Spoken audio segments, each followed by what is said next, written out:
Olá, bom dia. São 9h54 e o Boletim Manhã desta terça-feira já está no ar.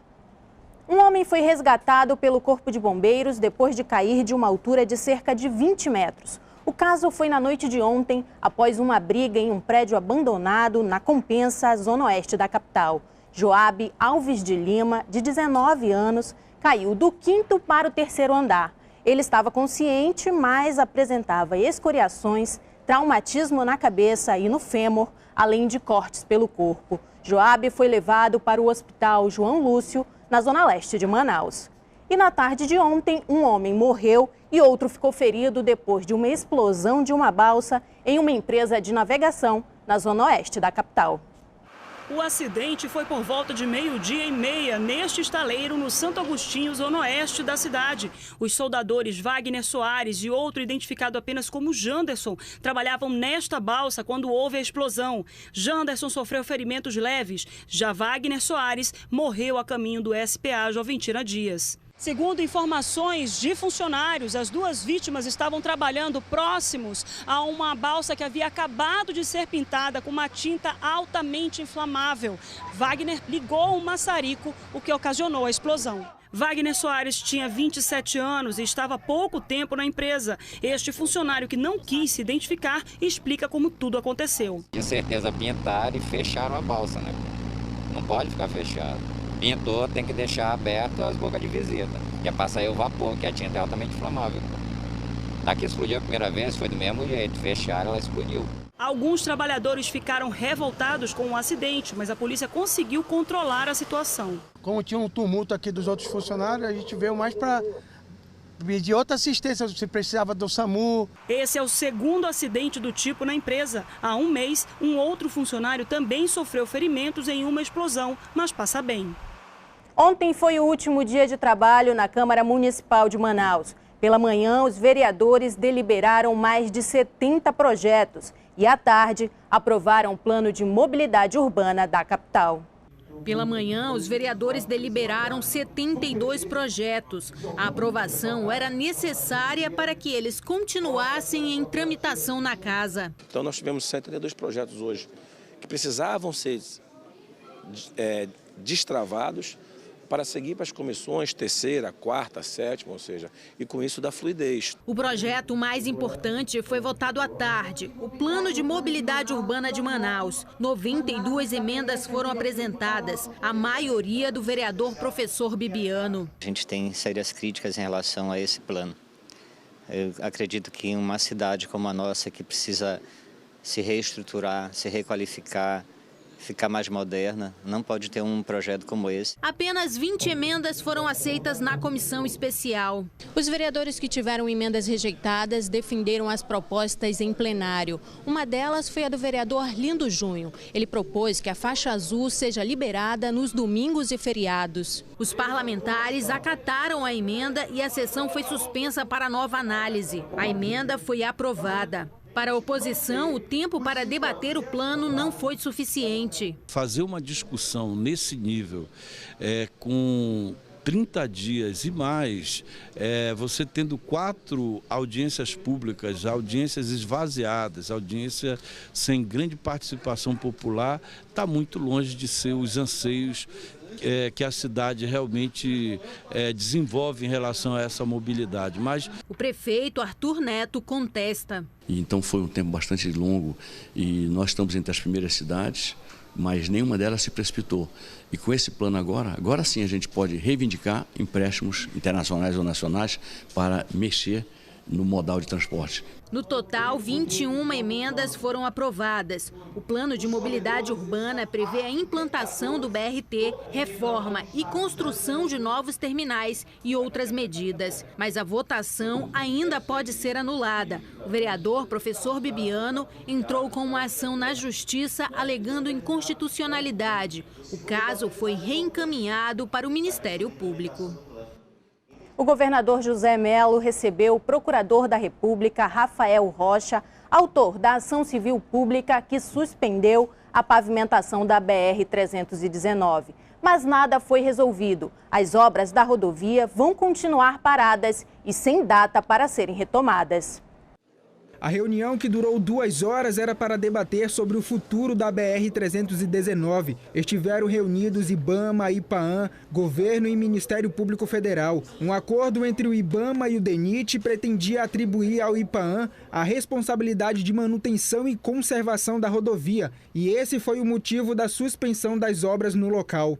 O Ministério Público Federal discorda desse acordo, inclusive já ajuizou uma ação judicial para que esse acordo seja anulado e, na esteira desse entendimento, também foi expedida uma recomendação ao IPAAN para que não aceite receber a delegação de competência nessas situações. O Ministério Público disse que as obras não podem ser feitas por vários órgãos. Por isso, o Estado se ofereceu para assumir o licenciamento para a continuação dos trabalhos. De acordo com a lei, o IBAMA e o IPAAN não pode cada um licenciar uma parte da BR-319.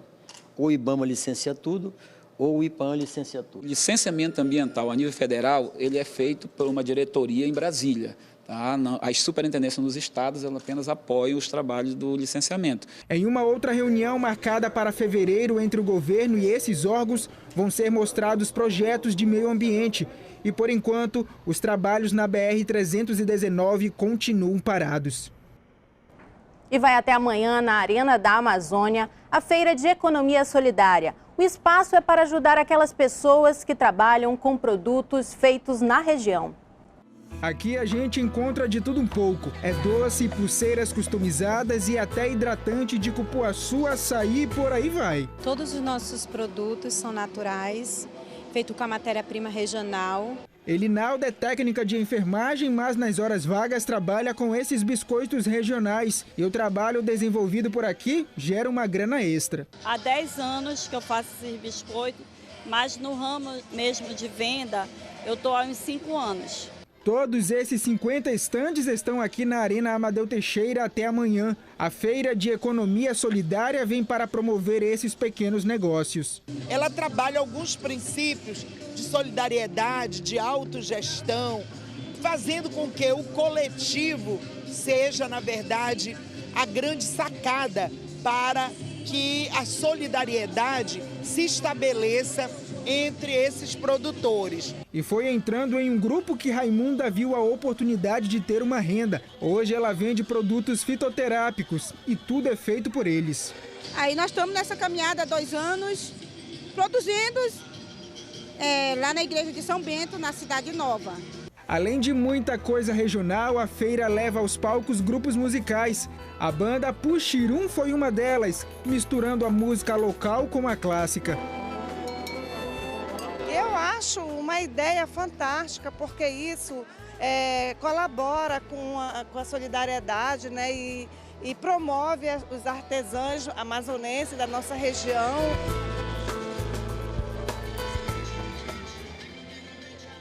O mercado de bebidas, que costuma ficar movimentado nessa época do ano, está dividido. De um lado, os distribuidores que não sentem os reflexos da crise e, de outro, os comerciantes que precisaram inovar para manter as vendas.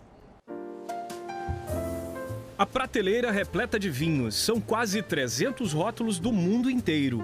A bebida é uma das preferidas para o Natal, mas a alta do dólar encareceu as importações. Aí não tem jeito. Para manter as vendas, o comerciante apostou nos produtos de médio preço. Tem se observado do ano passado para cá é uma diminuição de compra de vinhos de valor mais alto, né? Sendo substituídos por vinhos de custo médio, mais baixo e realmente com mais giro. Na contramão da tendência tem cachaça. Isso mesmo. Nesta cachaçaria, o cliente também encontra espumantes e uma boa variedade de vinhos e cervejas. Mas a estrela é mesmo a destilada. E para abocanhar o mercado tem novidade: a jambucana, cachaça tradicional com textura de licor e gosto de jambu. Erva comum da culinária amazônica que deixa aquela sensação de dormência na boca. Mas será que combina? Seria a composição perfeita, você abrir a sua ceia tomando uma jambucana e finalizando com espumante para brindar o ano novo. A jambucana já está entre as 10 cachaças mais vendidas nos sites especializados. A economia do setor de bebidas respira forte nessa época do ano. E há também quem nem sinta os efeitos da crise. A indústria permanece aquecida e na contramão da crise estão as distribuidoras. O setor projeta um aumento nas vendas neste fim de ano de até 40%. Nesta distribuidora, as vendas aumentaram em quase 50%. O empresário usou a astúcia para enfrentar as mudanças no mercado. O governo teve o anúncio aí de aumento de IPI em cima dos espumantes, em cima dos vinhos, né, de cerca de 10%, e agora foi batido o martelo que realmente entrou os 10% em vigor, então a gente não repassou esse aumento para o cliente, porque os nossos pedidos foram todos fechados em setembro. Nacional ou importada, este é o período em que elas não faltam à mesa. Vinho, espumante ou até cachaça de jambu. É festa para quem bebe e para quem vende também. O Boletim Tempo Manhã termina aqui. Outras informações você acompanha daqui a pouco, às 11h05, no programa Agora. Até a próxima.